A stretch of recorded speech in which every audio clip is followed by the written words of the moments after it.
Voici ça, nous n'avons pas d'eau. Voici la preuve. On n'a pas de l'eau dans nos robinets. Nous sommes fatigués, on veut l'eau maintenant. 5 mois que l'eau a cessé de couler dans les robinets au quartier Mikao dans la commune de Yopougon. Pour s'offrir de l'eau potable, les habitants sont obligés de se rendre dans le quartier de la GESCO. Nous sommes à l'immeuble 4e, on charge et puis on monte. On est obligé de charger les bidons, on ne peut monter l'immeuble avec. Donc ça, quand c'est comme ça fatigue la femme. Si tu es habitué à charger les bagages, il n'y a pas de problème. Mais puiser et charger l'eau là, c'est pas facile.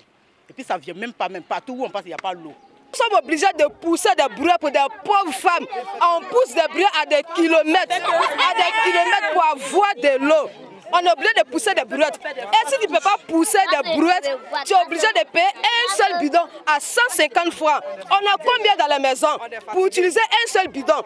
10 bidons fait 1500 francs. Tu vas utiliser combien de bidons pour que tu puisses pour tes enfants? On est fatigués. Munis de bidons, de casseroles, de cuvettes, de bois, les habitants ont investi les rues du quartier pour exprimer leur mécontentement.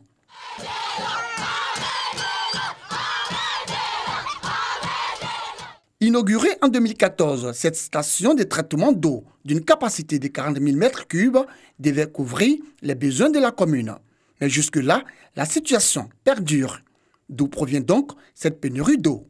Pour répondre à la question, nous nous rendons à l'Office national de l'eau potable, ONEP, structure chargée d'assurer la mise à disponibilité de l'eau.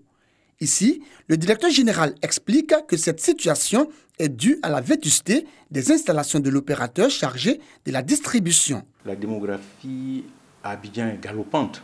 Vous pouvez à un moment donné poser des canalisations pour traiter l'alimentation en eau potable d'un certain nombre de populations, mais ces canalisations, 10 années après, ne suffisent plus. Pour le cas précis du quartier de Mikao, nous nous trouvons dans un quartier où nous sommes situés en hauteur et bien souvent les conduites qui ont été posées, pas forcément par les services de l'Office national de l'eau potable, mais quelquefois par des particuliers, ont des diamètres qui sont réduits et qui ne permettent pas donc d'avoir la pression nécessaire.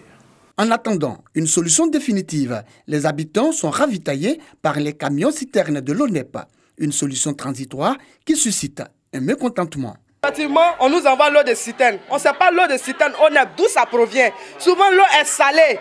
Tu bois, tu as diarrhée, on ne sait pas. On veut l'eau, on ne veut plus citerne, on veut de l'eau. On est fatigué de citerne. Faux, rétorque le directeur général de la structure.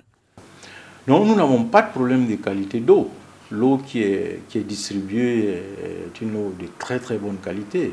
Surtout sur Abidjan, où l'eau qui est distribuée provient donc de la nappe souterraine, qui par essence est une eau déjà de très bonne qualité et qui est tout simplement neutralisée, désinfectée et distribuée donc aux populations. La pénurie d'eau à Yopougon-Mikao touche l'ensemble du quartier. Le directeur général de l'ONEP rassure.